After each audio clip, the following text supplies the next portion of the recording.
The Wyoming wind carried the scent of sagebrush and sorrow across the Mackenzie Ranch as Thomas Mackenzie stood before two weathered headstones, his calloused hands gripping his hat brim until his knuckles turned white.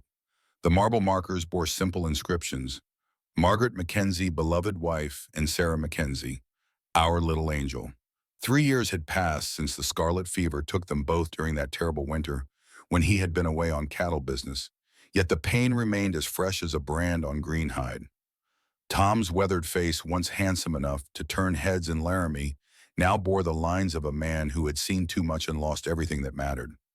At 31, he possessed the bearing of a much older man, his shoulders curved inward, as if protecting his heart from further assault. The morning sun cast long shadows across his tall frame, illuminating the silver threads that had appeared prematurely in his dark hair. He had built this ranch with his bare hands, carved it from the wilderness like a sculptor working marble. 1,500 acres of prime grazing land stretched before him, dotted with prize Hereford cattle that represented years of careful breeding and investment. The two-story house behind him stood as testament to his success, its wraparound porch and gabled roof designed to shelter the family he had planned to raise here. Now it felt more like a mausoleum than a home. The irony was not lost on him that he, Thomas Mackenzie, war hero and successful rancher, could not protect the two people who meant everything to him. He had faced Confederate cavalry charges at Gettysburg, survived the brutal march through Georgia, and single-handedly brought 3 cattle rustlers to justice. Yet when death came calling for his family, he had been powerless to stop it.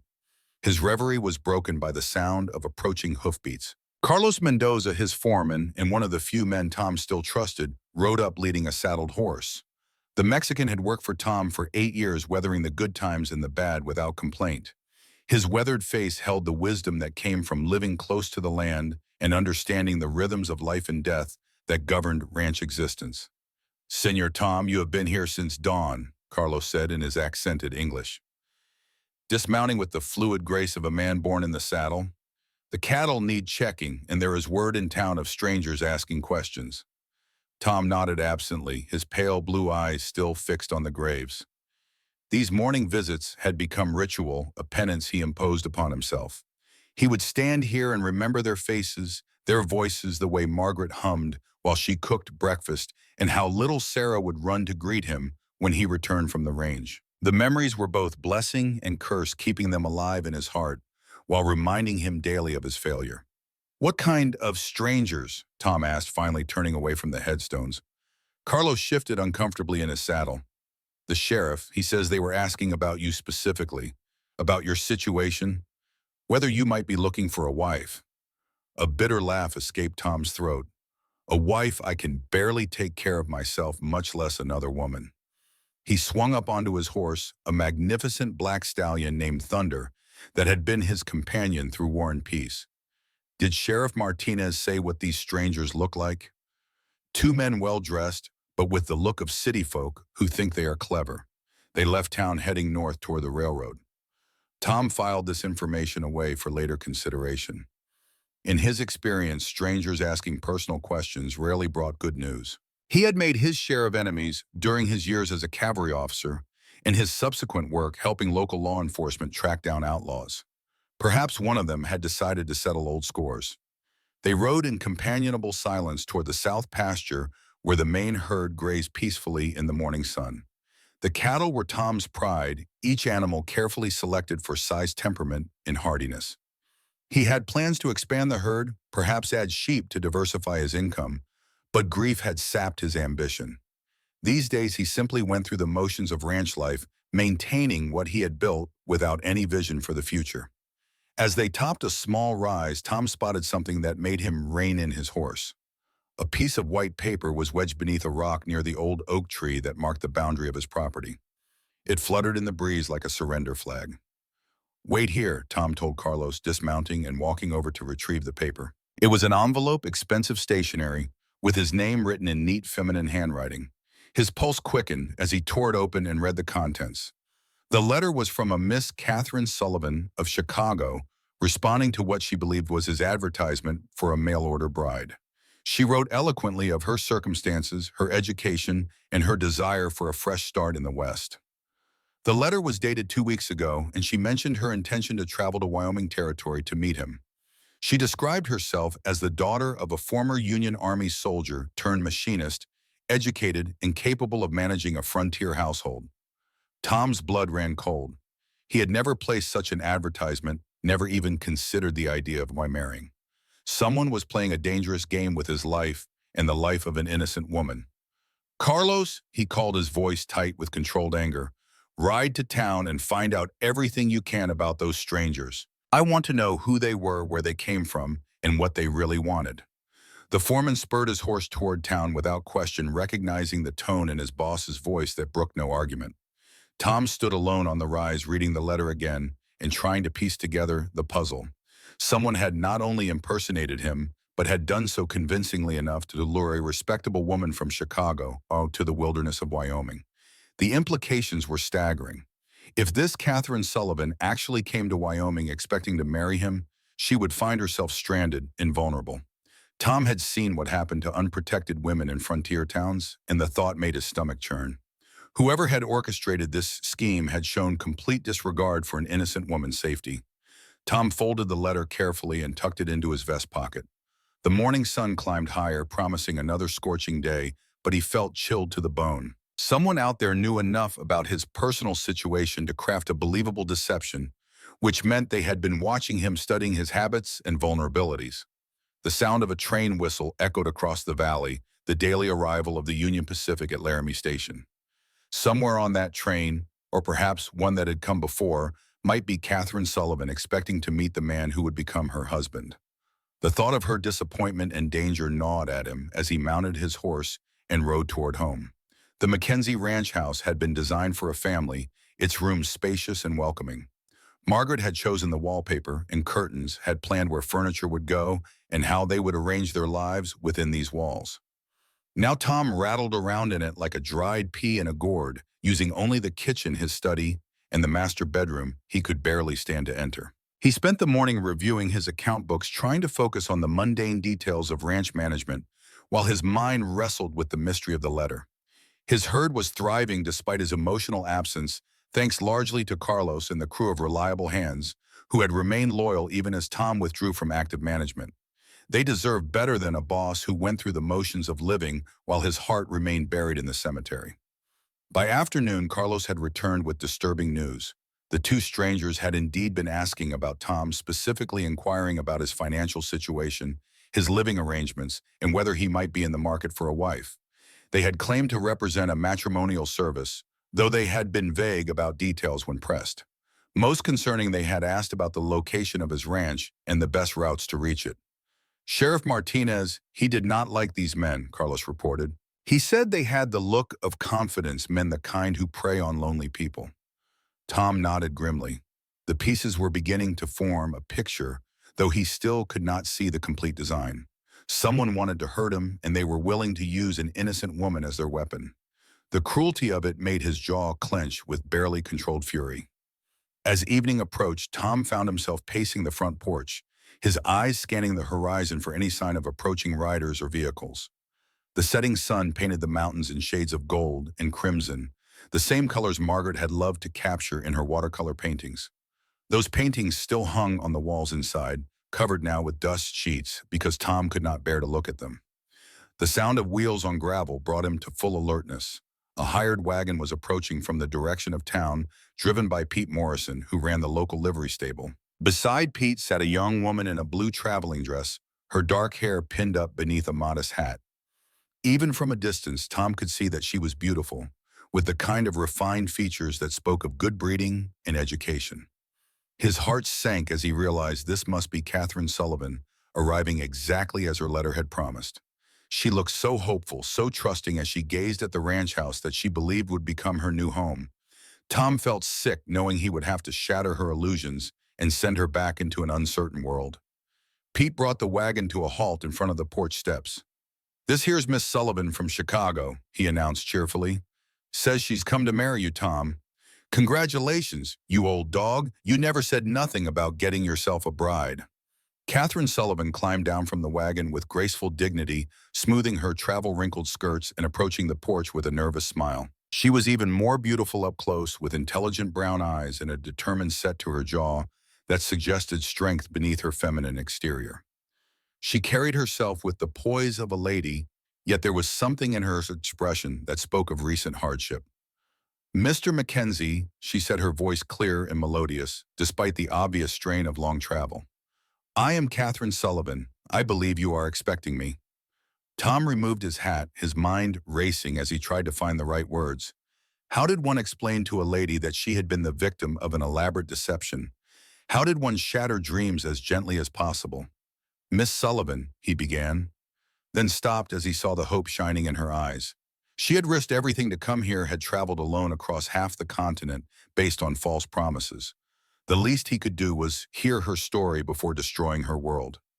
"Perhaps we should talk inside," he said, finally earning a beaming smile from Pete Morrison. "I'll just get Miss Sullivan's trunk," Pete said, wrestling a battered leather case from the wagon bed. "This here's a real romantic story, ain't it? Mail-order brides finding love on the frontier and all." Tom helped Catherine up the porch steps, acutely aware of how small and delicate she felt beside his large frame. She moved with unconscious grace, her eyes taking in details of the house and surroundings with obvious approval. Everything about her spoke of refinement and education, making her presence on his rough frontier ranch seem impossibly incongruous. Inside, the house felt different with her presence, as if some essential warmth had returned to rooms that had been cold for too long. Catherine looked around the parlor with genuine admiration, her gaze lingering on Margaret's dust-covered paintings and the family photographs that Tom had not been able to remove. "Your home is beautiful," she said sincerely. "The pictures in your letters did not do it justice." Tom's heart clenched. Someone had been very thorough in their deception, even providing photographs. The cruelty of the scheme became clearer with each revelation. "Miss Sullivan," he said carefully, "I believe there has been a terrible misunderstanding.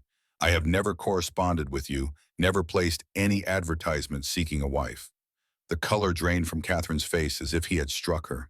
She stood very still for a moment, processing his words before sinking into the nearest chair with the dignity of a queen accepting exile. "I see," she said quietly, her voice barely above a whisper. "Then the letters, the photographs, the detailed descriptions of your ranch and your situation, they were all false?" "I'm afraid so." Tom pulled the crumpled letter from his pocket. "I found this today wedged under a rock on my property. It's the first I knew of any correspondence between us." Catherine took the letter with trembling hands, recognizing her own handwriting. As she read, tears began to slide silently down her cheeks. Tom had to clench his fists to resist the urge to comfort her, knowing that his touch would not be welcome. "I have been a fool," she said finally, her voice steady despite her tears. "I should have known it was too good to be true. A successful rancher wanting to marry a woman with no dowry, no connections, nothing to recommend her, but a basic education and willingness to work hard." "Tell me what happened," Tom said gently, settling into the chair across from her. "How did this correspondence begin?" Catherine composed herself with visible effort, straightening her shoulders and meeting his eyes directly. There was steel in her spine, Tom realized, beneath the feminine softness. "My father was a Union Army veteran who became a skilled machinist in Chicago after the war," she began. "We were never wealthy, but we lived comfortably until the factory fire. Father was injured trying to save the machinery, and he never fully recovered. Mother took in sewing to make ends meet, but father's medical bills consumed our savings. When they both died last winter, within weeks of each other, I discovered we had debts I never knew existed." She paused, gathering strength to continue. Tom found himself leaning forward, drawn in by her story despite the circumstances. "I tried to find work, but opportunities for unmarried women of good character are limited. I could have become a seamstress or taken in laundry, but the wages would barely have covered my rent, let alone food and clothing. I was growing desperate when I saw the advertisement in the Chicago Tribune." "What exactly did the advertisement say?" "It was quite detailed. It described you as a widowed rancher of good character, looking for an educated woman to help manage your household and eventually become your wife. The description included details about your service in the war, your successful ranch, even the fact that you had lost your wife and daughter to scarlet fever. It seemed authentic." Tom's jaw tightened. Someone had done their research, thoroughly gathering personal information that should have been known only to close friends. The violation felt almost as personal as if they had ransacked his home. "The letters that followed were very convincing," Catherine continued.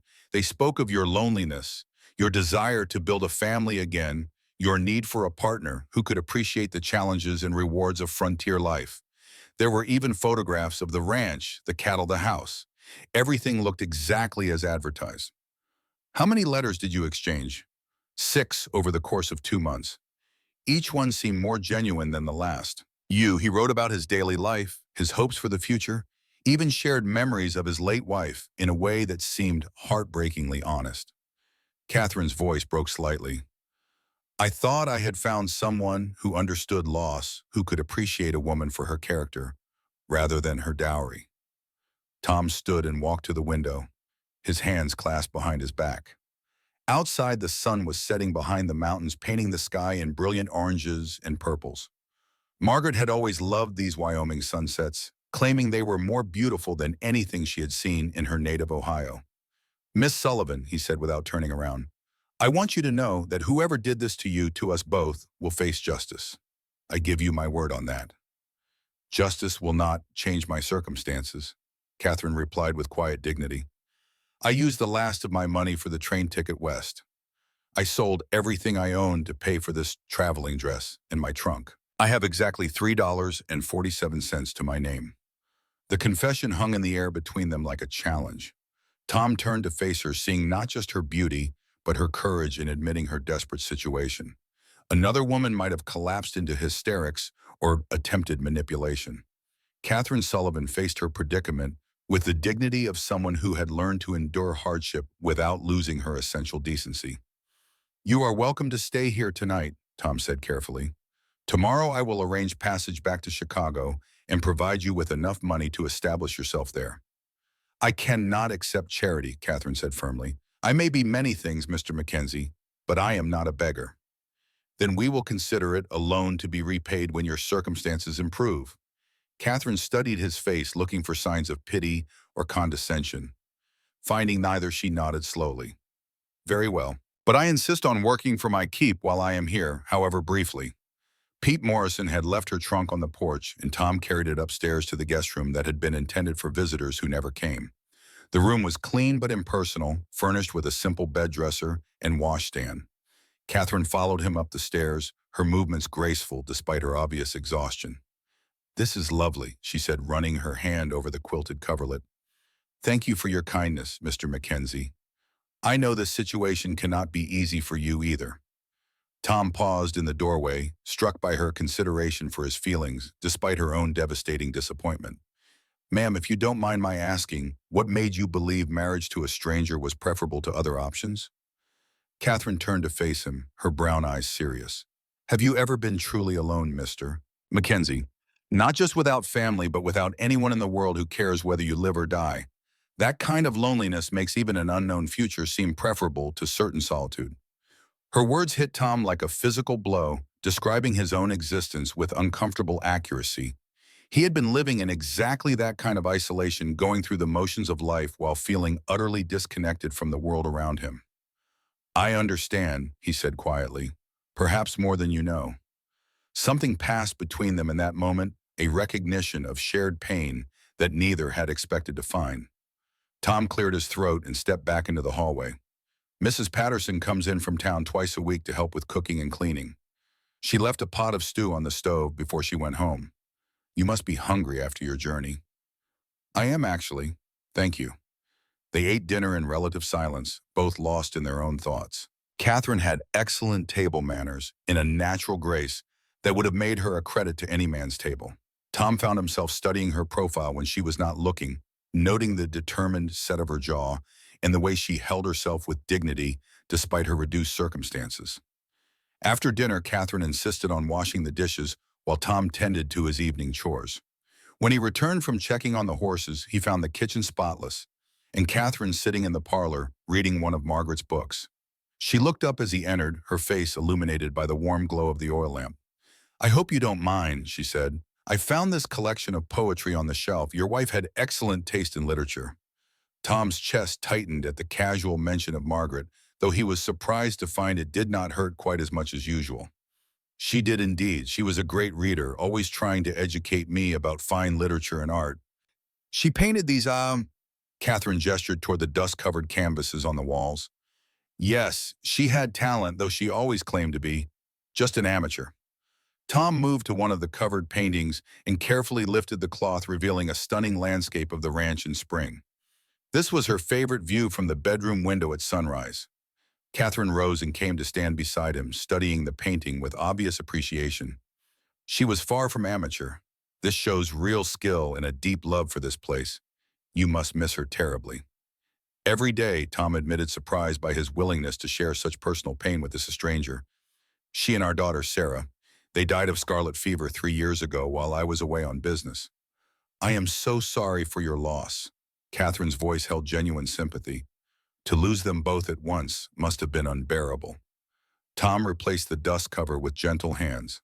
The doctor said there was nothing I could have done, even if I had been here, but I cannot help feeling that I failed them. A man is supposed to protect his family. Sometimes protection is beyond our power, Catherine said softly. We can only love them while we have them and honor their memory afterward. They stood in comfortable silence for a moment before Tom excused himself for the evening. As he prepared for bed, he found himself thinking not about the mystery of who had orchestrated the deception, but about the remarkable woman who had been its victim.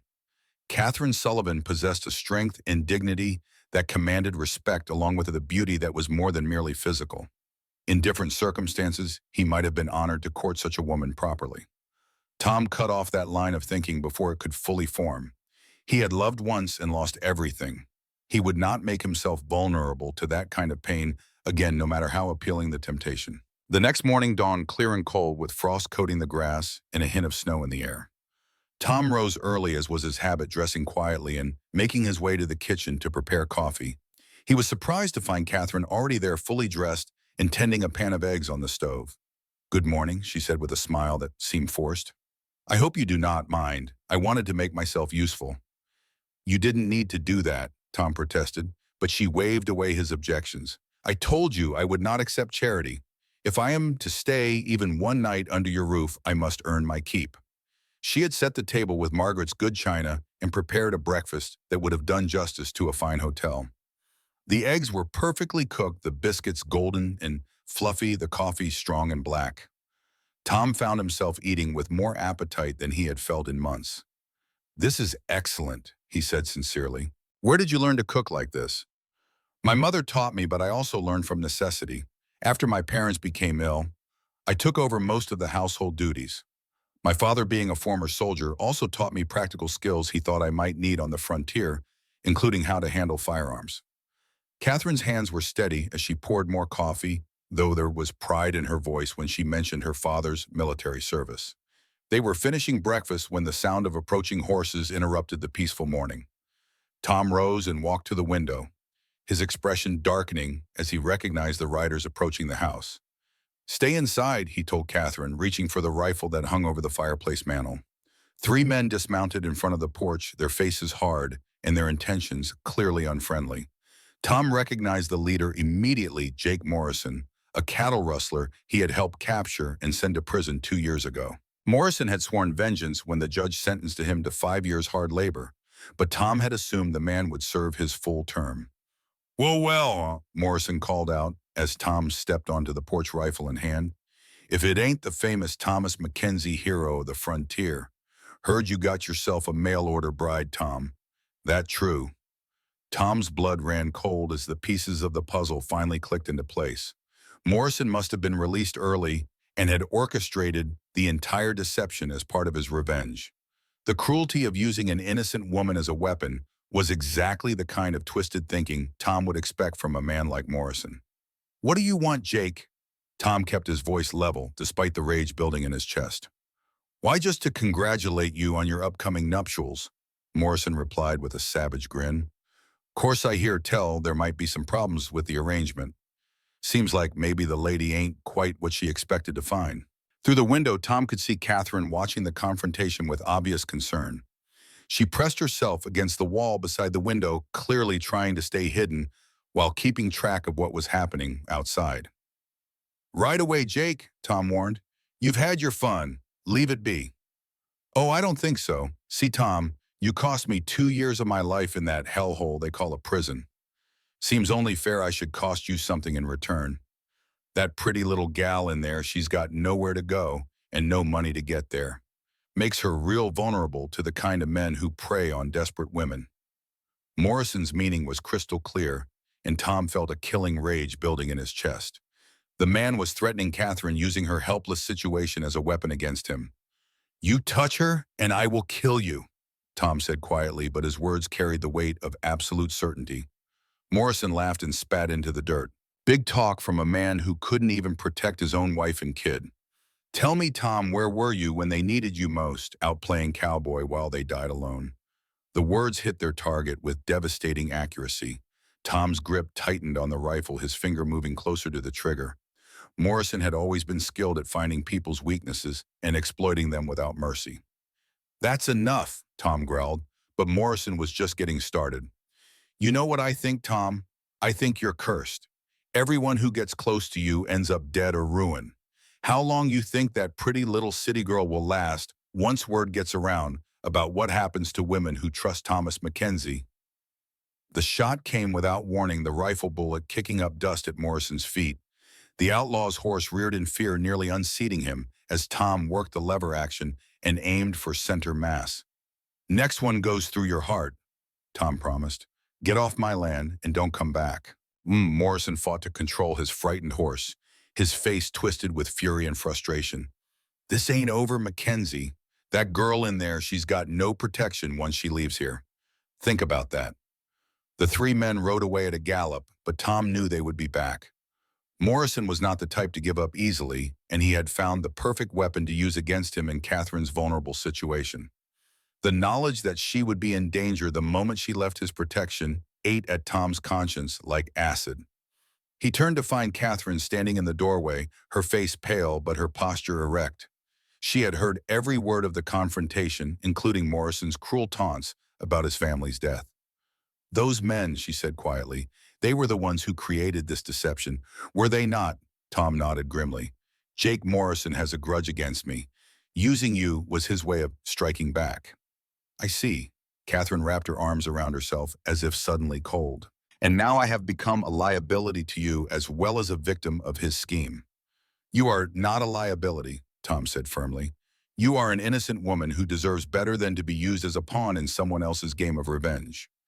Catherine walked back into the house, moving with the careful control of someone struggling to maintain composure. Tom followed her inside, setting the rifle back in its place above the mantel. "Mr. Mackenzie," Catherine said without looking at him, "I think it would be best if I left today rather than tomorrow. I do not wish to cause you any more trouble than I already have."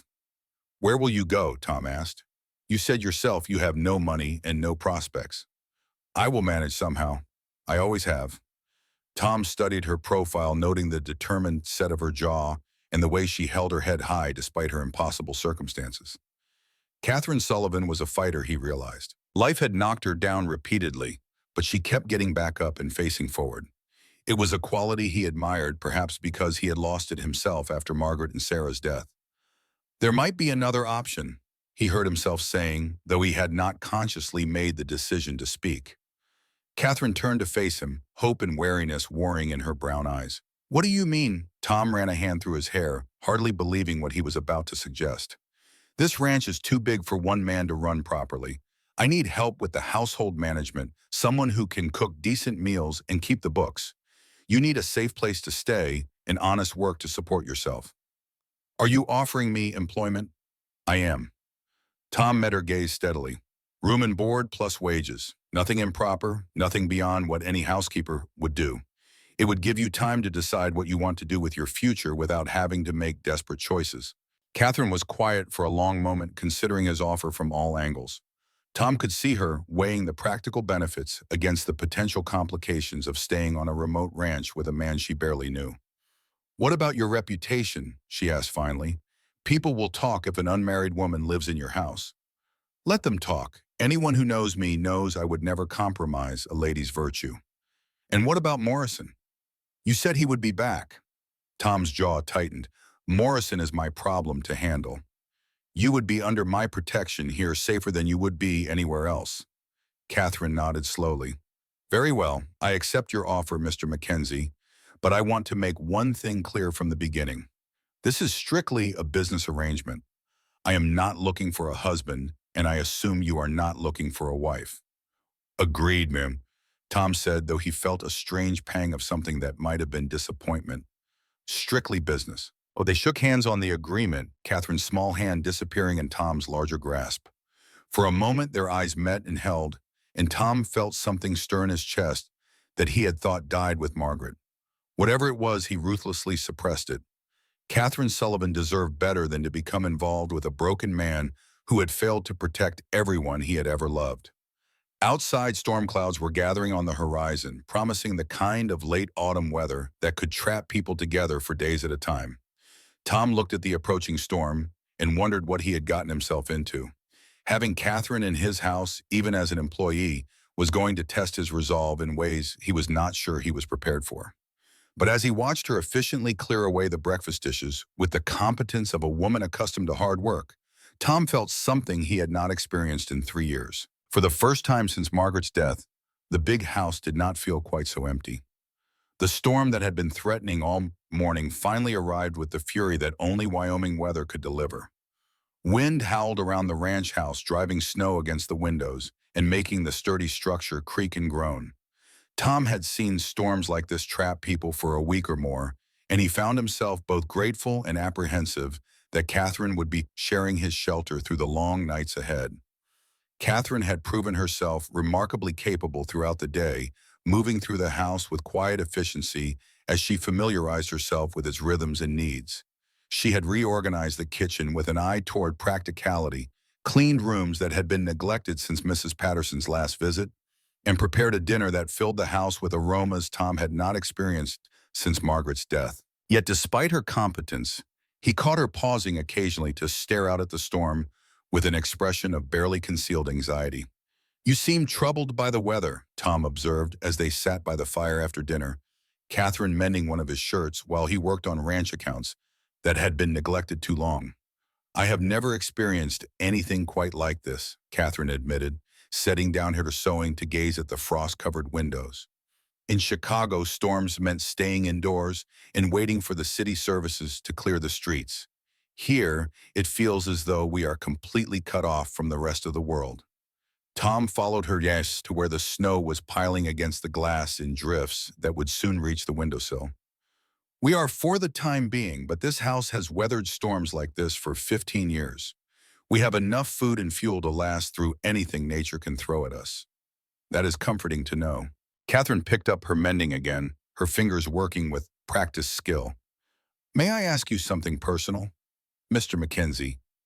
Tom tensed, expecting questions about Margaret or Sarah that he was not prepared to answer.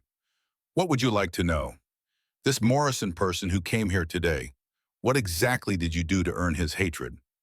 The question surprised Tom with its directness. Most people danced around the subject of his past conflicts, treating them like shameful secrets rather than necessary actions. Jake Morrison was running a cattle rustling operation that stretched across 3 territories. Tom began setting aside his ledger. He and his gang had stolen over 200 head from ranchers throughout Wyoming and Colorado, driving them north to sell to buyers who did not ask too many questions about brands or bills of sale. Catherine listened intently, her hands never pausing in their work. There was something compelling about having an audience for the story, someone who seemed genuinely interested in understanding rather than judging. "I was asked by the Cattlemen's Association to help track them down because of my experience with tracking and my knowledge of the terrain. It took 6 months, but we finally cornered Morrison and his men in a box canyon near the Colorado border." "Was there a battle?" Catherine asked, her voice carrying a hint of concern that surprised Tom with its warmth. "More of a siege. Morrison thought he could wait us out, but we had positioned men at both ends of the canyon. When his food ran low, he tried to break out during a thunderstorm. 2 of his men were killed in the attempt, and Morrison himself took a bullet in the shoulder before surrendering." Tom paused, remembering the satisfaction he had felt at finally bringing the outlaw to justice. It had been one of the last times he had felt truly useful, as though his skills and experience served a purpose beyond mere survival. The judge sentenced him to 10 years in the territorial prison, but apparently he was released early for good behavior. Though based on what I saw today, I question whether his behavior has actually improved. Catherine set down her mending and studied Tom's face in the flickering firelight. "You speak of it as though it were simply a job." but I suspect there was more to it than that. Morrison seemed to know exactly how to hurt you with his words about your family. Tom's jaw tightened at the memory of Morrison's cruel taunts. He has clearly made it his business to learn about my personal life. The question is why he went to such elaborate lengths to involve you in his revenge. Perhaps because he knows that hurting an innocent person would cause you more pain than any direct attack on yourself, Catherine suggested quietly. There is honor in facing an enemy in open combat. There is only cruelty in using helpless people as weapons. Her insight struck Tom as remarkably astute for someone who claimed no experience with frontier conflicts. There was more to Catherine Sullivan than she revealed on the surface depths of understanding that suggested she had faced her own battles with human cruelty. You speak as though you have encountered such tactics before, Tom observed. Catherine's hands stilled on her sewing, and for a moment her composed expression cracked to reveal something raw and painful beneath. In Chicago after my parents died, there were men who assumed that a young woman alone and in debt would be grateful for any kind of protection, regardless of the price they demanded in return. Tom felt a surge of anger at the implied threat in her words. Did anyone hurt you? No, thank goodness. But only because I was fortunate enough to have neighbors who warned me about certain individuals and their reputations. My father had taught me to handle firearms during his illness, sensing that I might need such skills someday. I learned to be very careful about whom I trusted and how I conducted myself in public. Catherine resumed her sewing with hands that trembled slightly. It was part of what made the idea of coming west seem appealing. I hoped to find somewhere that a woman could make an honest living without having to constantly guard against predators. And instead you found yourself in an even more vulnerable situation, Tom said grimly. Actually, no. Catherine looked up at him with an expression of surprising clarity. Here I know exactly where I stand and what is expected of me. You have been nothing but honorable in your treatment of me, and I feel safer under your protection than I have felt in months. The simple statement hit Tom with unexpected force. When had he last been able to provide genuine protection and security to another person? The knowledge that Catherine trusted him, despite her vulnerability, awakened something in his chest that he had thought permanently buried. They continued their evening routine in comfortable silence, Catherine finishing her mending, while Tom balanced his accounts by lamplight. The domestic tranquility felt strange after 3 years of solitude, yet somehow natural, as though the house itself had been waiting for this restoration of proper household rhythms. When Catherine finally excused herself for the evening, Tom found himself reluctant to see her go. The large house seemed less oppressive with her presence in it, the silence less absolute knowing that someone else was breathing within its walls. He sat by the dying fire long after she had retired, listening to the storm rage outside and thinking about the remarkable woman who had so unexpectedly entered his life. The morning brought no relief from the blizzard. If anything, the storm had intensified overnight, piling snow against the house in drifts that reached nearly to the first-floor windows. Tom woke to the sound of something heavy striking the roof, followed by the groan of stressed timbers, bearing more weight than they were designed to carry. He dressed quickly and made his way downstairs to find Catherine already in the kitchen, her face pale with concern, as she stared up at the ceiling, where ominous creaking sounds suggested structural strain. "How worried should I be about that noise?" she asked without preamble. Tom listened carefully to the sounds coming from above.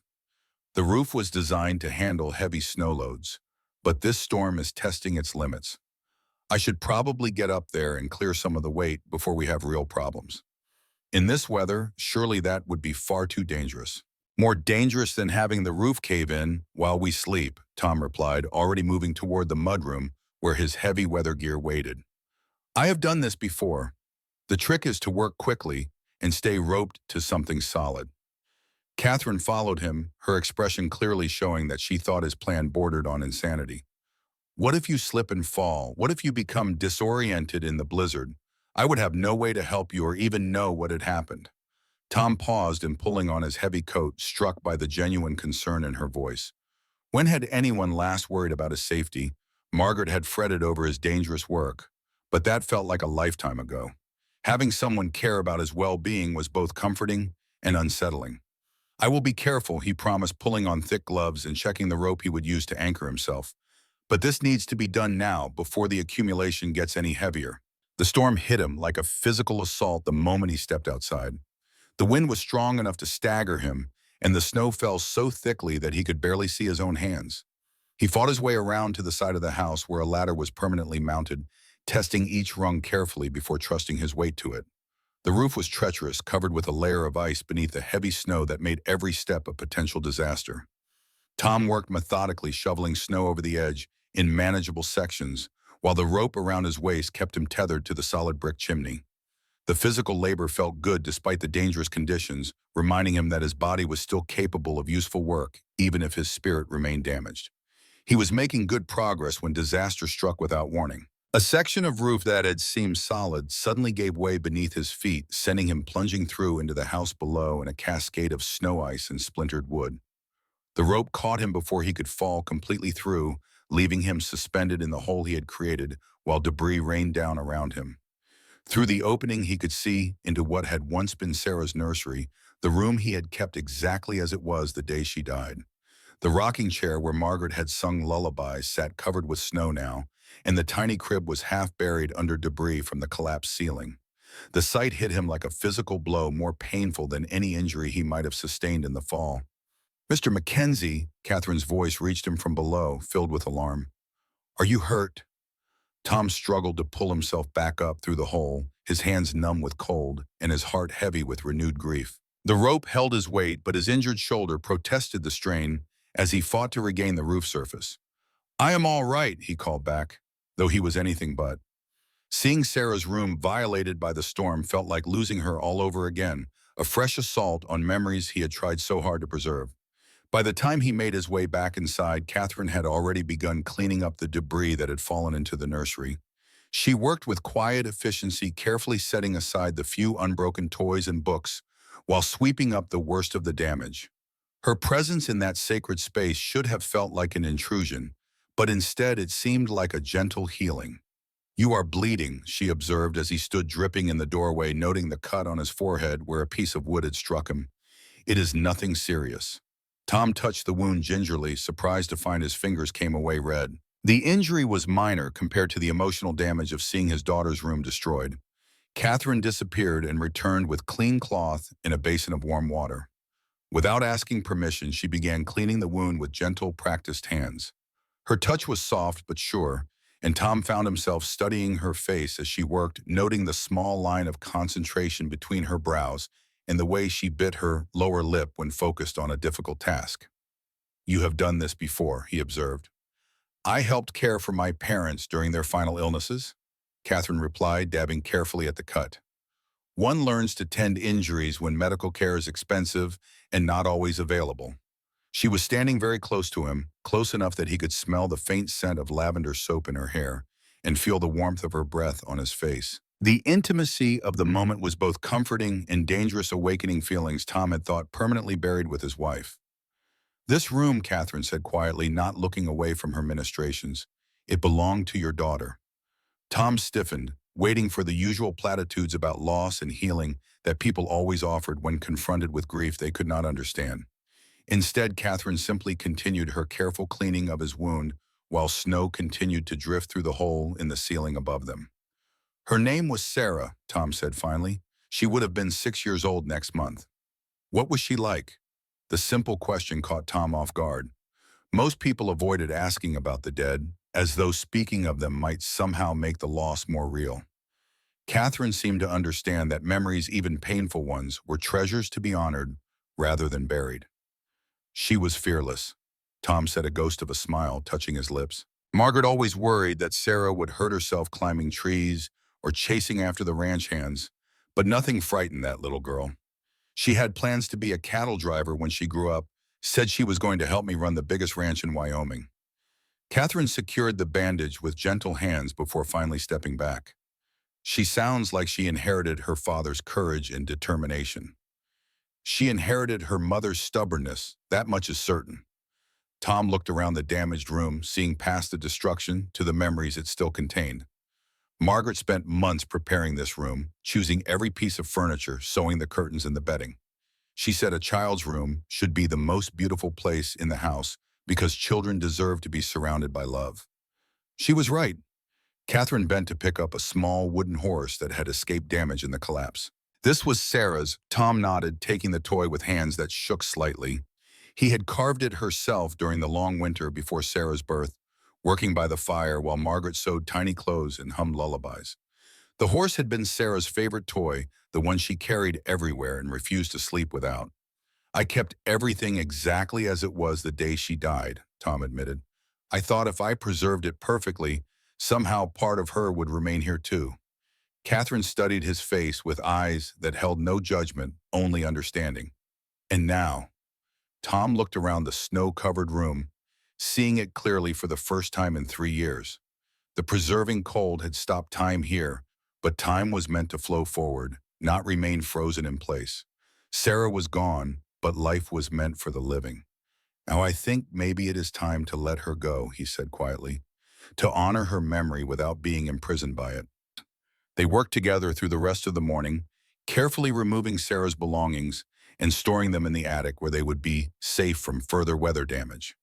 Catherine handled each item with reverent care, as though she understood that she was helping to lay a beloved child to rest for the second time. By afternoon, the immediate crisis had passed.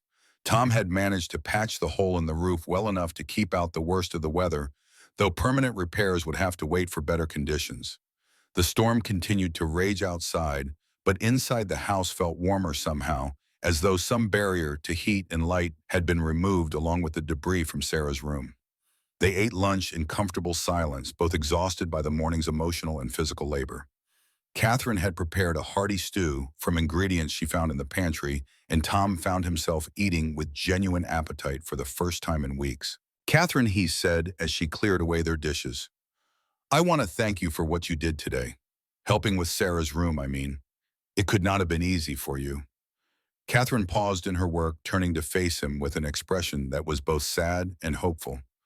I lost people I loved too, Mr. Mackenzie. I know how hard it is to let them go, even when holding on is causing more pain than healing. Your parents and others. Catherine's voice grew soft with remembered pain. There was a young man in Chicago, a friend of my father's from the factory. His name was David, and we had an understanding that we would marry once he saved enough money to establish his own household. Tom felt an unexpected stab of something that might have been jealousy at the mention of another man in Catherine's past. The emotion was so foreign after 3 years of numbness that it caught him completely off guard. What happened to him? The same factory fire that injured my father killed David and 6 other men. He died trying to rescue workers who were trapped on the upper floors. Catherine's hand stilled on the dish towel she was holding. I spent months afterward refusing to accept that he was gone, waiting for him to walk through the door with that crooked smile of his and explanations for why he had been away so long. But he never came. No, and eventually I realized that waiting for impossible things was no way to live. The dead deserved to be honored and remembered, but the living deserved to actually live. Her words hung in the air between them like a challenge and a promise. Tom found himself looking at Catherine with new eyes, seeing not just her beauty and competence, but her wisdom and strength. She had faced losses that would have broken many people, yet here she was still fighting, still hoping, still willing to take risks on uncertain futures. The afternoon passed in domestic tranquility as they worked together to restore order to the house. Catherine proved to be an excellent organizer, bringing efficiency to tasks that Tom had been handling haphazardly for 3 years. She rearranged furniture to make rooms more functional, reorganized the pantry to make cooking easier, and somehow made the entire house feel more like a home than a mausoleum. As evening approached, Tom found himself dreading the moment when they would retire to their separate rooms and he would be alone with his thoughts again. Having Catherine's presence in the house had reminded him of what he had been missing during his self-imposed isolation. Not just the practical help with daily tasks, but the simple comfort of knowing another person shared his space and cared about his well-being. They were sitting by the fire after dinner, Catherine reading aloud from one of Margaret's books, while Tom pretended to work on his accounts when the sound of approaching horses cut through the storm's roar like a knife through silk. Both of them froze, listening to the unmistakable sound of multiple riders approaching the house at speed. Tom was on his feet and reaching for his rifle before the first knock sounded on the door. Through the frosted windows, he could make out the shapes of at least 4 men on horseback, their faces hidden by heavy weather gear, but their intentions clearly hostile. Jake Morrison, Tom said grimly, recognizing the lead horse despite the blizzard conditions. He must have been waiting for the storm to provide cover. Catherine rose from her chair, her face pale but her bearing steady. What does he want? Me, I suspect, but he will not hesitate to hurt you to get to me. Tom checked his rifle and moved toward the front door. Go upstairs and stay away from the windows. Whatever happens, do not come down until I tell you it is safe. Catherine surprised him by moving toward the kitchen instead of the staircase. Where do you keep extra ammunition? Tom stared at her in amazement. What ammunition, Mr. Mackenzie? Bullets. If we are about to be attacked, I assume we will need more than what is currently loaded in that rifle. You know how to shoot. My father taught me when I was 12 as part of his belief that anyone living on the frontier needed to know how to protect themselves. Catherine was already searching through the kitchen drawers with practiced efficiency. Where do you keep the cartridges? Tom pointed toward a locked cabinet in the corner, still struggling to reconcile this revelation with his image of Catherine as a refined city woman. She had the cabinet open and was loading cartridges into her apron pockets before he could fully process what was happening. The pounding on the door became more insistent, accompanied by Morrison's voice raised against the wind. Open up, Mackenzie. I know you are in there, and I know you have got that pretty little lady with you. We just want to talk. He is lying, Tom said quietly, moving to a window where he could see the other riders surrounding the house. They have positioned men at all the exits. This is not a social call. Catherine appeared beside him, carrying Margaret's small pistol, which she handled with obvious familiarity. How many men? At least 6, maybe more, waiting in the trees. Tom studied the positioning of the attackers, calculating angles and distances with the tactical mind that had served him well during the war. They want to force us outside where they have the advantage of numbers. The sound of breaking glass from the kitchen announced that Morrison had tired of waiting for an invitation. Tom heard heavy boots on the floor and the scrape of furniture being overturned as the intruders forced their way into his home. Stay behind me, Tom instructed Catherine, moving toward the kitchen with his rifle raised. If something happens to me, there is a horse in the barn that can get you to town. Promise me you will run if you get the chance. I promise no such thing, Catherine replied firmly, falling into step behind him with her pistol ready. We face this together or not at all. They reached the kitchen doorway to find Morrison and 2 of his men ransacking the room, apparently looking for valuables while they waited for their companions to surround the house completely. Morrison looked up as Tom appeared, his weathered face splitting into a savage grin. Well, if it ain't the happy couple, Morrison drawled, his hand resting casually on the butt of his pistol. Hope we ain't interrupting anything important. You have exactly 10 seconds to get out of my house, Tom replied, his rifle trained on Morrison's chest. After that, I start shooting. Morrison laughed, a harsh sound that held no humor. Now, Tom, that ain't very hospitable. Here we rode all this way in a blizzard just to congratulate you on your upcoming wedding, and you want to shoot us for our trouble. We are not getting married, Catherine said clearly, stepping into view beside Tom with her pistol aimed at one of Morrison's companions. This is a business arrangement, nothing more. Morrison's eyes lit up with malicious delight as he took in Catherine's appearance and obvious competence with the weapon. Well, now, ain't you just full of surprises, lady? Most mail-order brides do not come equipped with shooting skills. I am full of surprise, Catherine agreed calmly. For instance, I am an excellent shot, and I have no qualms about putting a bullet in any man who threatens me or my employer. And the temperature in the room seemed to drop several degrees as the standoff stretched taut between them. Tom could see Morrison calculating odds and angles, trying to determine whether he could draw and fire before Tom's rifle sent him to whatever judgment awaited outlaws in the next world. Here's what is going to happen, Morrison said finally, his voice carrying the authority of a man accustomed to being obeyed. You are going to put down that rifle, Tom, and the lady is going to put down that pretty little pistol. Then we are all going to have a nice friendly conversation about how you can make amends for the years I spent in prison. And if we refuse, Tom asked, though he already knew the answer. Morrison shrugged as though the question was irrelevant. Then my boys outside are going to start shooting through the windows until this house looks like a sieve. Of course, that might get a little messy for the lady here, but that is your choice to make. As if summoned by his words, the sound of rifles being cocked came from multiple directions around the house. Morrison had indeed brought enough men to make resistance seem futile, but Tom had faced worse odds during the war and lived to tell about it. Tom, Catherine said quietly, her voice steady despite the desperate situation. Do you trust me? The question surprised him with its directness. Did he trust her? She had been in his life for less than 2 days, yet somehow he had already proven herself in ways that mattered. Her courage, her competence, her willingness to stand beside him against impossible odds. Yes, he said simply. Then when I give the signal, shoot Morrison and dive behind the stove. Can you do that? Tom nodded, though he had no idea what signal she meant or how she planned to improve their tactical situation. He simply had to trust that Catherine Sullivan knew what she was doing and hoped that her confidence was justified. What happened next unfolded so quickly that Tom barely had time to process it. Catherine suddenly stumbled backward as though she had been shot, crying out in apparent pain and dropping her pistol to clutch at her shoulder. Morrison and his men automatically turned their attention toward her, their weapons swinging away from Tom for the crucial second that Catherine had created. Tom did not waste the opportunity. His rifle spoke with a roar that shook the kitchen windows, and Jake Morrison spun backward with a bullet through his chest, his eyes wide with shock and disbelief. Tom dove behind the heavy cast-iron stove just as the other outlaws began firing their shots, gouging chunks of plaster from the walls where he had been standing. Catherine had rolled behind the kitchen table, which she had somehow managed to tip over during her feigned collapse, creating a makeshift barricade. She was firing methodically through the gaps between the table legs, her shots aimed with deadly precision at anyone foolish enough to expose himself for more than a few seconds. The battle was fierce but brief. Morrison's men had expected easy prey, not a coordinated defense by two people who knew how to fight. One by one, they were either wounded badly enough to flee or convinced that their leader's death had released them from any obligation to continue the attack.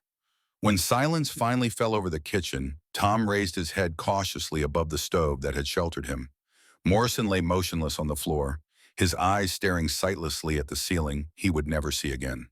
The other two intruders had vanished, presumably to rejoin their companions outside and reconsider their options.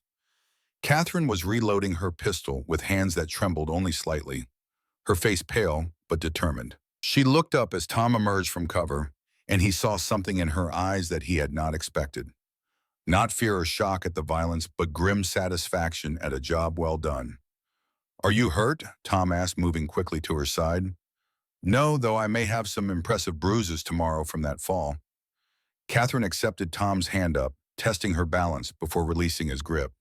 What about you? I am fine. Tom looked down at Morrison's body with mixed emotions. The man had been a threat and a killer, but death was always a sobering sight regardless of how well-deserved it might be. That was quick thinking with the false injury. Where did you learn tactics like that?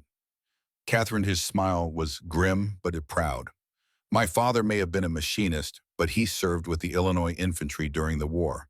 He taught me that sometimes the best strategy is to give your enemy what they expect to see while preparing something they do not expect. Tom felt a new level of respect for Catherine's father, a man who had obviously understood that his daughter might face dangers that required more than conventional feminine accomplishments. The wisdom of teaching her such skills had just been dramatically proven. The sound of retreating horses told them that Morrison's remaining men had decided the fight was no longer worth the risk. Tom moved to the window and watched the shadows disappear into the blizzard, carrying news of their leader's death back to whatever hole they had crawled out of. Will they be back? Catherine asked, joining him at the window. Tom considered the question seriously. Probably not. Morrison was the one with the personal grudge. Without him, the others have no reason to risk their lives over something that does not concern them. They spent the next hour restoring order to the kitchen and removing Morrison's body to the barn, where it would remain frozen until the storm passed and proper burial could be arranged. It was grim work, but Catherine attacked it with the same practical competence she brought to every task. By the time they finished, full darkness had fallen and the storm showed no signs of abating. They sat by the fire in the parlor, both exhausted by the day's events, but strangely exhilarated by their survival. Catherine had changed into a fresh dress, but Tom could see the beginnings of bruises on her arms where she had hit the floor during her tactical maneuver. Catherine, Tom said as she tended the fire with practiced movements.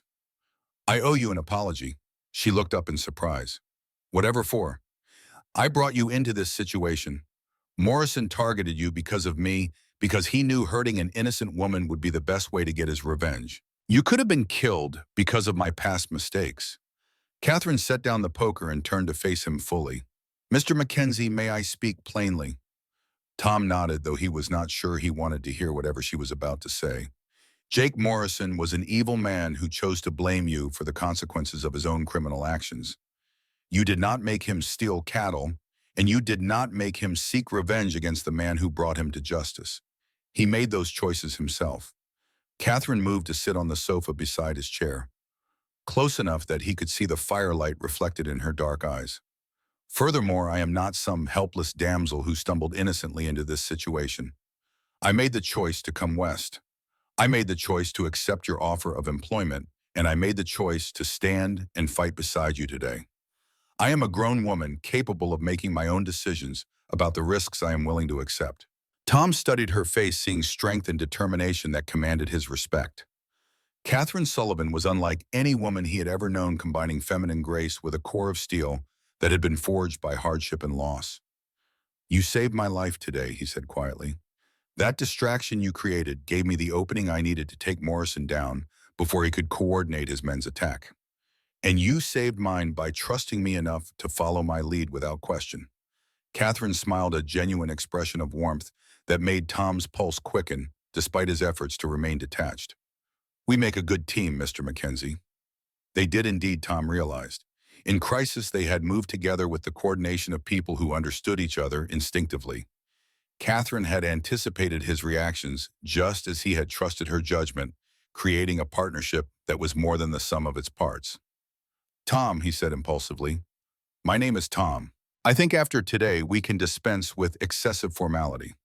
Tom, then, and I am Kate to my friends. She extended her hand as though they were meeting for the first time. I am pleased to make your acquaintance. Tom took her offered hand, intending a simple handshake, but found himself reluctant to release her fingers. Her hand was warm and soft, yet he could feel the calluses that spoke of hard work and self-reliance. The touch sent an unexpected jolt through his system, awakening feelings he had thought buried forever. Kate seemed to feel it too, her breath catching slightly as their eyes met across the small space that separated them. For a moment, the air between them crackled with possibilities that neither had expected to find.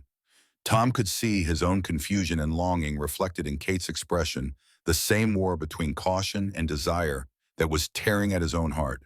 The moment stretched between them like a bridge neither was quite ready to cross. Then Kate gently withdrew her hand and settled back into her corner of the sofa, though her gaze remained fixed on his face. Tom, she said softly, what are we doing here?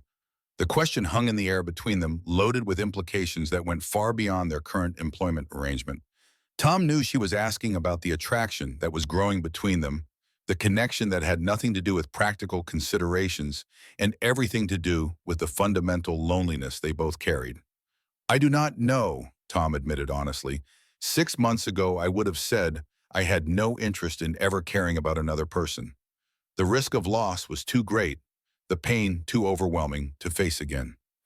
And now, Tom looked at Kate's face in the firelight, seeing not just her beauty, but her courage, her intelligence, her capacity for both tenderness and strength. She had brought light back into his world without him even realizing it was happening. Now I find myself thinking about possibilities I swore I would never consider again, he said quietly. And that terrifies me more than any outlaw ever could. Kate nodded as though she understood perfectly. I came west expecting to enter a marriage of convenience, nothing more. I thought my heart was too damaged by loss to risk genuine feeling again. But you, she trailed off, leaving the sentence unfinished. But Tom could fill in the blanks from his own experience. Kate challenged everything he had believed about his emotional limitations, made him wonder if healing might be possible after all. We are both frightened, Kate observed with characteristic directness. The question is whether we are going to let fear control our choices, or whether we are brave enough to see where this connection might lead. Tom considered her words carefully. Fear had been his constant companion for 3 years, dictating every decision and limiting every possibility. It had kept him safe from further pain, but it had also kept him from living any kind of meaningful life. I cannot make you any promises, he said finally. I do not know if I am capable of loving someone the way they deserve to be loved. My heart may be too damaged, too focused on the past to build anything worthwhile in the present. I am not asking for promises, Kate replied. I'm only asking for honesty and the chance to discover what we might become together. No guarantees, no predetermined outcomes. Just two people who have found something unexpected and are curious enough to explore it.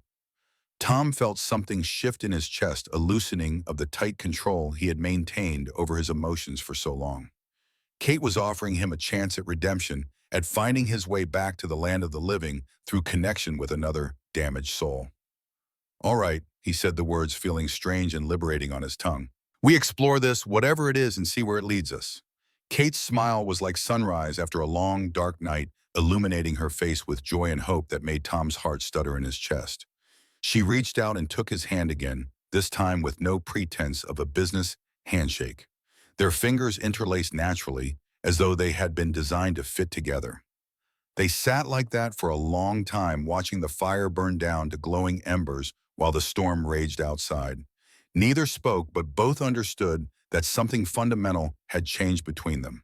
The employer and employee relationship had evolved into something more complex and promising, a partnership built on mutual respect and growing attraction. When Kate finally excused herself for the evening, Tom found himself reluctant to let her go. The house would feel empty without her presence, the silence oppressive after the warmth of shared conversation. But he also needed time to process what had happened between them, to adjust to the idea that his heart might not be as permanently frozen as he had believed. As he prepared for bed, Tom caught sight of himself in Margaret's dressing table mirror, surprised to see that he looked different somehow. The lines around his eyes had softened, and there was a light in his expression that had been absent for 3 years. Kate had worked some kind of magic on him, awakening parts of his soul that he had assumed were beyond resurrection.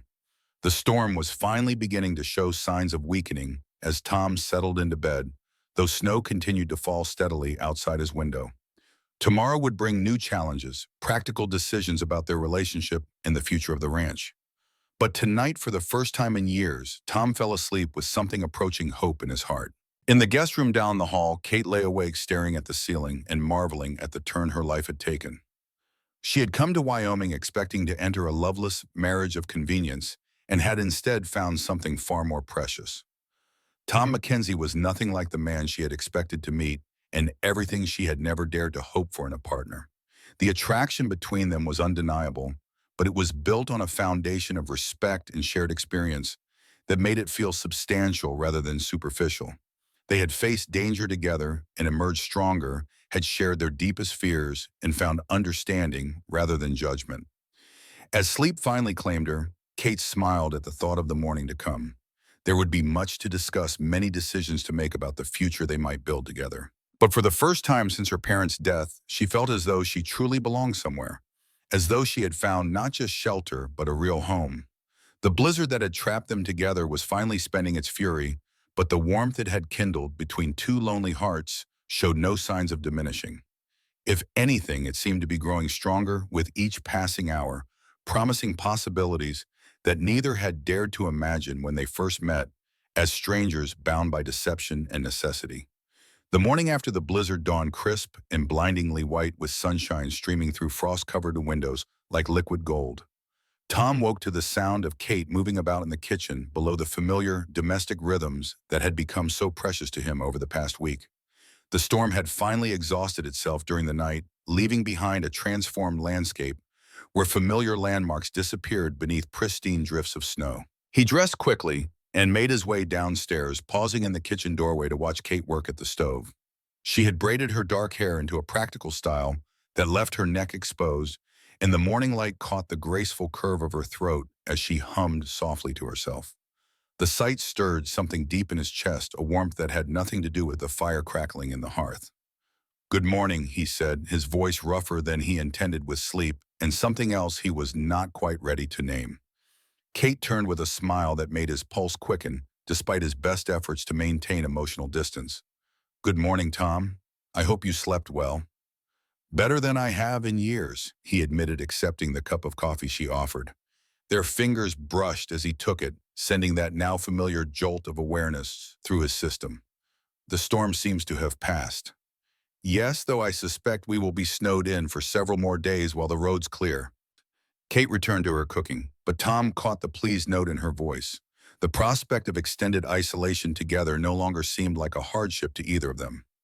They ate breakfast in comfortable companionship, discussing practical matters like clearing paths to the barn and checking on the cattle that had weathered the storm in the shelter of the south pasture. Yet beneath the mundane conversation, Tom was acutely aware of the changed dynamic between them.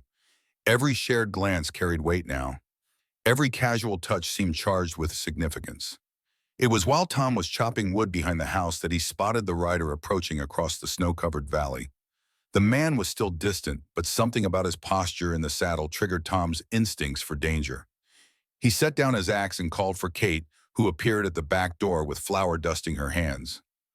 "We have company coming," Tom said, shading his eyes against the glare of sun on snow. "Single rider, but he is pushing his horse hard through deep drifts.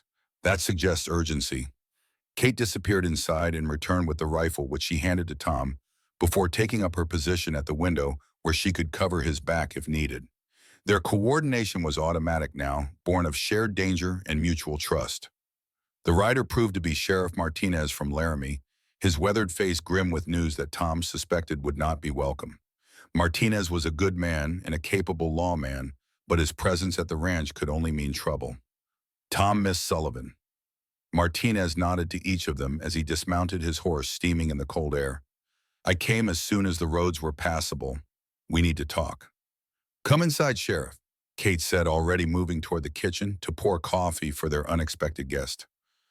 "You look half frozen." Martinez stamped snow from his boots and followed them into the warm kitchen, accepting the hot coffee with grateful hands. Tom waited patiently for the man to thaw enough to speak, though his mind was already running through possibilities, none of them good. "I suppose you heard about Jake Morrison," Martinez said, finally, his eyes studying Tom's face for reactions. "Hard to avoid hearing about it, considering he died in my kitchen," Tom replied dryly. "I assume that is not why you rode out here in dangerous conditions." Martinez shook his head. "Morrison is not the problem anymore, obviously, but his death seems to have stirred up a hornet's nest back east. We got a telegram from the territorial marshal yesterday that has me concerned." Tom felt Kate's attention sharpen beside him, though she continued her work at the counter without betraying her interest. She had become skilled at appearing occupied while listening to every word, a talent that Tom was beginning to appreciate. "What kind of telegram?" Tom asked. "Seems Morrison had connections we did not know about. His cousin runs a criminal organization out of Denver, specializes in intimidation and revenge for hire. Word is that Marcus Morrison has taken Jake's death personal and is sending men to settle the score." Tom's jaw tightened as he processed this information. He had hoped that Morrison's death would end the threat to Kate and himself, but apparently the outlaw's reach extended beyond the grave. "How many men?" Tom asked, his mind already shifting into tactical mode. "At least 6, maybe more. Professional gunfighters, not the usual ranch hands and drifters that Jake used to run with. These men kill for money, and they are good at it." Kate had gone very still at the counter, her hands frozen in the act of kneading bread dough. Tom could see the tension in her shoulders, though her face remained calm when she turned to face them. "When are they expected to arrive?" she asked with admirable composure. Martinez looked uncomfortable addressing such a question to a lady, but Kate's direct gaze demanded an honest answer. "Could be any time now. They left Denver 3 days ago before the storm hit. If they found shelter and waited it out, they could be here by tonight." Tom stood and walked to the window, studying the approaches to the ranch with new eyes. The snow would provide some advantage at making it harder for attackers to approach unseen, but it also limited his own mobility and options for retreat. "Sheriff, with all due respect, 6 professional killers are more than you and your deputies can handle," Tom said bluntly. "This is not a job for local law enforcement." "I know that," Martinez admitted with obvious frustration. "But the territorial marshal is 3 days away, and these men will not wait for official reinforcements to arrive. You are on your own until help can get here." Kate stepped forward, her chin raised with the determination Tom had come to admire. "Then we will have to be enough, will we not?" Martinez stared at her in amazement. "Ma'am, with all due respect, this is no place for a lady. These men will not hesitate to hurt you to get to Tom." "Sheriff Martinez," Kate said with deadly calm, Yesterday, I helped Tom fight off Jake Morrison and his men. I am not some delicate flower who faints at the first sign of trouble. If these men want to threaten my home and the man I care about, then they will find me a more formidable opponent than they expect. Tom felt his heart stutter at Kate's near declaration, the words she had almost spoken hanging in the air between them like a promise. She cared about him enough to fight beside him against impossible odds. The knowledge filled him with a fierce protectiveness that made his hands clench into fists. Kate, he said gently, you do not have to do this. Martinez is right that this is not your fight. Kate turned to face him fully, her brown eyes blazing with emotion. Tom Mackenzie, if you think I am going to run away and leave you to face this alone, you do not know me very well. We are partners now in every sense that matters. We stand together, or we fall together. The words hit Tom like a physical blow, awakening feelings he had tried to keep buried since Margaret's death. Kate was offering him something he had never expected to find again, a partnership built on love and choice rather than duty and convention. The realization that he might lose her before they had a chance to explore what they could become together filled him with a rage that burned hotter than any he had ever known. Martinez cleared his throat uncomfortably, obviously recognizing the charged atmosphere between Tom and Kate. Well, whatever you two decide, you had better decide it fast. I need to get back to town and prepare what defense we can mount there. If these men get past you, they will likely take their frustrations out on anyone they can find. After the sheriff left, Tom and Kate spent the afternoon preparing for what would likely be the fight of their lives. Tom cleaned and loaded every weapon in the house while Kate prepared supplies and planned defensive positions. They worked with grim efficiency, both understanding that their survival depended on careful preparation and flawless execution. As evening approached, Tom found himself studying Kate's profile as she worked by lamplight, memorizing every detail of her face in case this was their last night together. The thought of losing her was almost unbearable, made worse by the knowledge that he had only just found the courage to admit his feelings. Kate, he said, suddenly setting down the rifle he had been cleaning. She looked up from the ammunition she was organizing, sensing something important in his tone. What is it, Tom? If we do not survive this, I want you to know that these past few days have been the happiest I have known since Margaret died. You brought light back into my world when I thought it was gone forever. Kate set aside her work and moved to sit beside him, taking his large hands in her smaller ones. Tom, we are going to survive this. We are going to fight together and win together, and then we are going to have the rest of our lives to explore what we mean to each other. You sound very certain. I am certain because I have something worth fighting for now, Kate said simply. I love you, Tom Mackenzie. I did not plan. It did not expect it, but there it is. I love your strength and your gentleness, your honor and your vulnerability. I love the way you make me feel safe and valued and cherished. Tom felt tears sting his eyes at her declaration, the simple honesty of it cutting through his defenses like a blade. Kate, You do not have to say anything, Kate interrupted gently. I know you are still healing, still learning to trust your heart again. I can wait for you to find your way to loving me back if that is what happens. But I needed you to know how I feel in case we do not get another chance. Tom cupped her face in his hands, marveling at the courage it must have taken for her to make herself so vulnerable. Kate, I do love you. I have been fighting it because it terrifies me, because loving someone means risking the kind of loss that nearly destroyed me before. But you are worth the risk. You are worth everything. He kissed her, then pouring all his pent-up longing and fear and hope into the connection between them. Kate responded with equal passion, her arms winding around his neck as though she could hold him safe through sheer force of will. When they finally broke apart, both were breathing hard and trembling with emotions too long suppressed. When this is over, Tom said against her forehead, I am going to ask you to marry me properly, not as a business arrangement or out of convenience, but because I cannot imagine my life without you in it. Kate smiled through tears of joy. And I am going to say yes because you are the answer to prayers I never dared to voice. They held each other close as darkness fell outside, drawing strength from their shared warmth and determination. Whatever came next, they would face it together, united by love that had grown from the ashes of their individual losses. The attack came just after midnight, announced by the soft whinny of horses being positioned around the house. Tom and Kate had been taking turns standing watch, and Kate was at the kitchen window when she spotted movement in the trees beyond the barn.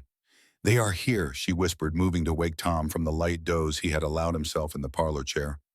Tom was instantly alert, his soldier's instincts taking over as he assessed the situation.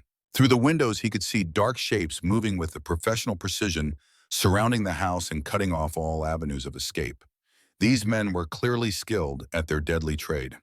A voice called out from the darkness, cultured and cold, in a way that made Tom's skin crawl. "Thomas Mackenzie, I know you are in there. My name is Marcus Morrison, and I believe you have something that belongs to me."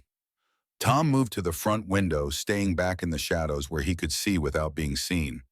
The man who had spoken was tall and well-dressed, with the bearing of someone accustomed to command. His resemblance to Jake Morrison was unmistakable, though this man possessed a cold intelligence that his cousin had lacked. "Your cousin got what he deserved," Tom called back. "He died like the coward he lived as, hiding behind threats to innocent women." Marcus Morrison's laugh was devoid of humor. "Innocent, the woman you are sheltering is hardly innocent, Mackenzie. She is the bait that drew Jake to his death, the weapon you used against him. That makes her a legitimate target in my book." "She had nothing to do with Jake's death," Tom shouted, fury making his voice ring across the snow-covered yard. "He brought that on himself when he forced his way into my home." "Perhaps, but she is certainly involved in what happens next." Morrison's voice carried clearly in the cold air. "Here is my offer, Mackenzie. Send the woman out, and I will make your death quick and clean. Keep her, and I will make both of you suffer before you die." Kate appeared at Tom's side, her face pale but determined. "Do not even consider it," she said quietly. "I would rather die fighting beside you than live knowing I abandoned you to save myself." Tom nodded, having expected no less from the remarkable woman who had changed his life so completely. "Morrison," he called out, "you can go to hell. We are not surrendering anything to you or your hired killers." "So be it," Morrison replied, his voice carrying a note of satisfaction, as though Tom's defiance had been exactly what he hoped for. "Boys, burn them out." The first indication of Morrison's new strategy came as the smell of coal, oil, and smoke began to drift through the house. Tom realized with growing alarm that the attackers were not trying to storm the building, but were instead attempting to force them out by setting it ablaze. "The barn," Kate said urgently, pointing toward flames that were already licking at the wooden structure. "They are burning everything, trying to force us into the open where they have clear shots." Tom's mind raced as he calculated their rapidly diminishing options. The house was built of solid timber and stone, but it would not resist a determined fire for long. Morrison's men had positioned themselves to cover all the exits, making escape seem impossible. Yet staying inside meant certain death when the flames reached them. "There is another way out," Tom said, suddenly remembering a detail from the house's construction that he had not thought about in years. "When I built this place, I included a root cellar with an exit tunnel that comes up near the creek.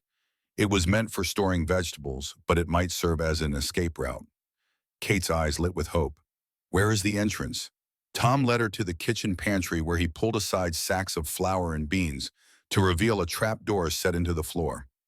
The hinges protested with disuse, but the door opened to reveal a narrow wooden ladder descending into darkness. "The tunnel runs about 50 yards underground before coming up in a cluster of rocks near the water," Tom explained as he lit a lantern. "From there, we might be able to circle around behind Morrison's men and turn the tables on them."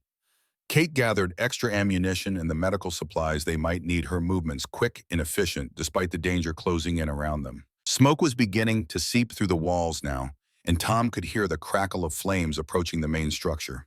They descended into the root cellar just as the kitchen windows began to glow with reflected firelight.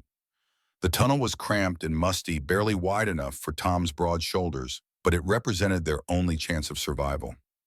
Kate followed close behind him, her breathing steady despite the claustrophobic conditions. The journey through the tunnel felt endless, though Tom knew it could not have taken more than 10 minutes. Every step took them further from the burning house and closer to what he hoped would be a chance to fight back against their attackers. When they finally reached the exit, Tom paused to listen carefully before pushing aside the carefully concealed wooden cover. Cold air rushed into the tunnel, carrying the scent of snow and smoke from the burning buildings. Tom emerged cautiously, Kate right behind him, both of them grateful to be free of the underground passage. From their position near the creek, they could see the full extent of Morrison's trap. The house and barn were both engulfed in flames now, the light casting dancing shadows across the snow and illuminating the positions of the men waiting to shoot anyone who tried to escape.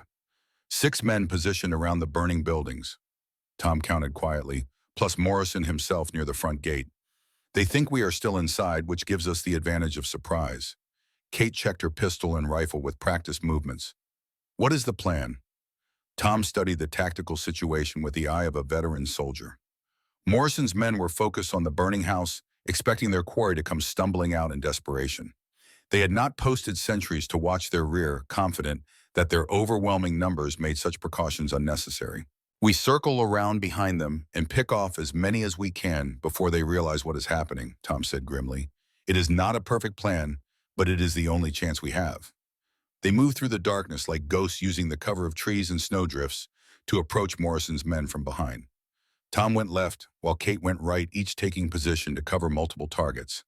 The crackling of the fire masked any small sounds they might have made, and the flickering light made it difficult for the attackers to distinguish shadows from threats.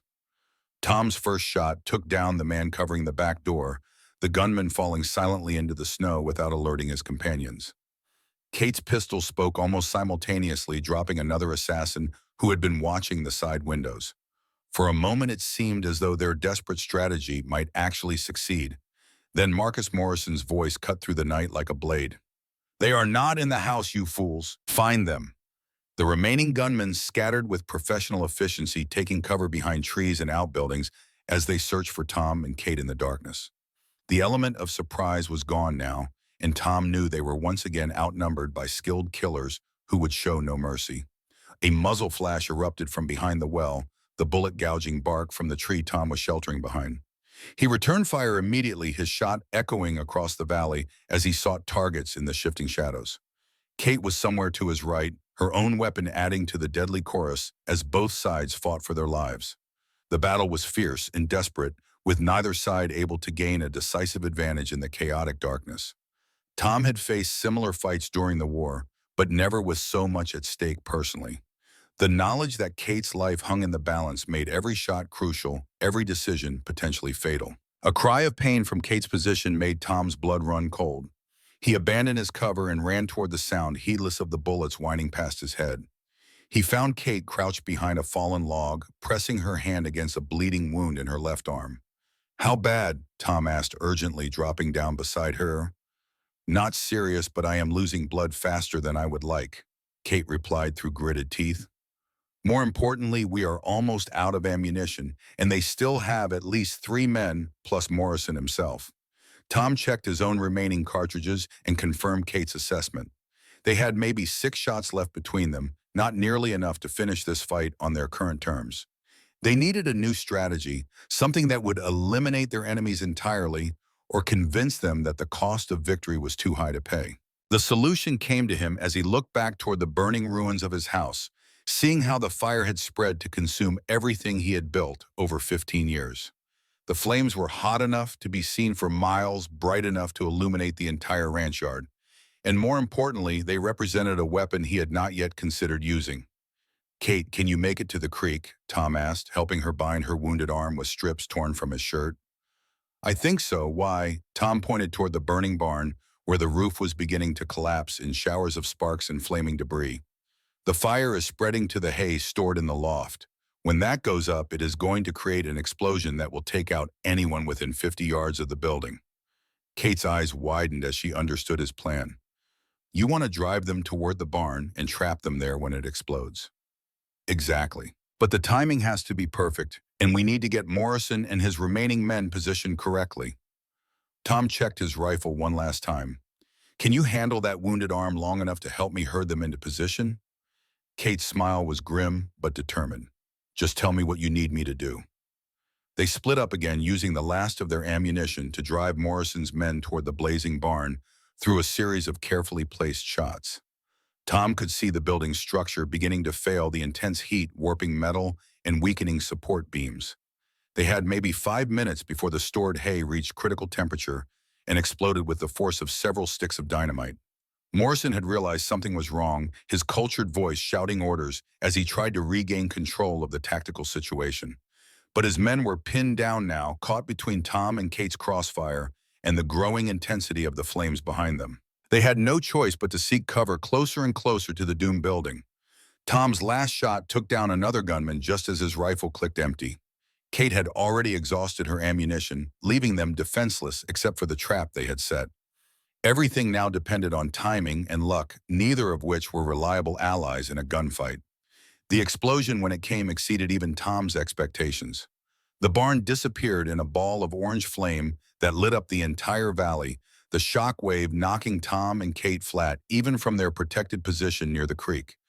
Burning debris rained down across the ranch yard, and the sound of the blast echoed off the surrounding mountains like thunder.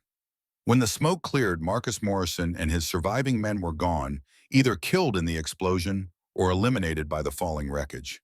The silence that followed was so complete that Tom could hear his own heartbeat pounding in his ears. Kate stirred beside him, pushing herself up on her good arm with a groan of pain and exhaustion. "Is it over?" she asked weakly. Tom surveyed the devastation that had once been his home, seeing nothing but smoldering ruins and scattered debris. Everything he had built over 15 years was gone, reduced to ash and memory in a single night. Yet as he looked at Kate, wounded but alive beside him, he felt not despair but relief so intense it made his knees weak. "It is over," he confirmed, helping Kate to her feet and supporting her injured arm. "Morrison and his men are dead. We are safe." Kate leaned against him, her strength finally giving out now that the immediate danger had passed.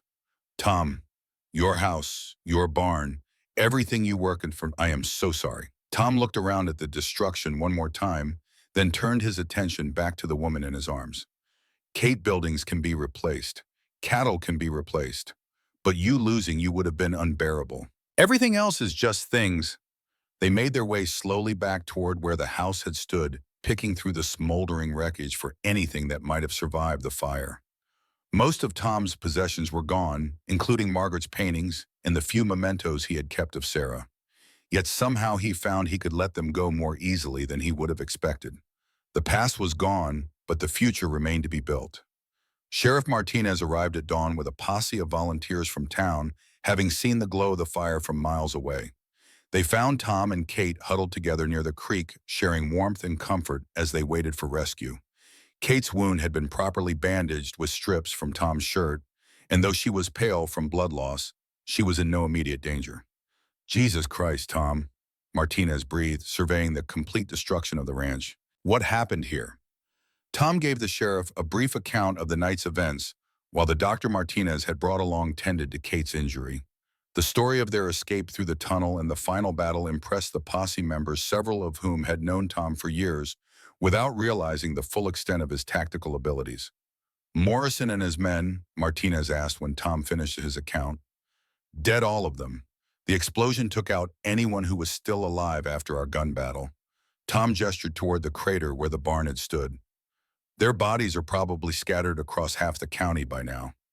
Martinez nodded grimly. "Good riddance. Men like that deserve whatever they get." He paused, studying Tom's face carefully. "What will you do now? This place is a total loss and rebuilding will take years." Tom looked at Kate, who was sitting on a wine while the doctor finished bandaging her arm. She met his gaze with a smile that made his heart soar despite their dire circumstances. In her eyes, he saw not pity for his losses, but excitement for the possibilities that lay ahead. "I suppose that depends on Kate," Tom said quietly. "We have some important decisions to make about our future." The doctor pronounced Kate's wound clean and likely to heal without complications, though she would need to rest and avoid strenuous activity for several weeks. Tom helped her into the wagon Martinez had brought settling beside her for the ride back to town. As they drove away from the smoking ruins of the Mackenzie Ranch, Kate took Tom's hand and squeezed it gently. "No regrets?" she asked softly. Tom considered the question seriously. He had lost everything he had spent 15 years building, had seen his past literally go up in smoke. Yet looking at Kate's face in the morning sunlight, he felt not loss but liberation. The ghosts that had haunted him for 3 years were finally laid to rest, burned away, along with the house where he had tried to preserve them. "No regrets," he said firmly. "Everything that happened led me to you. That makes it all worthwhile."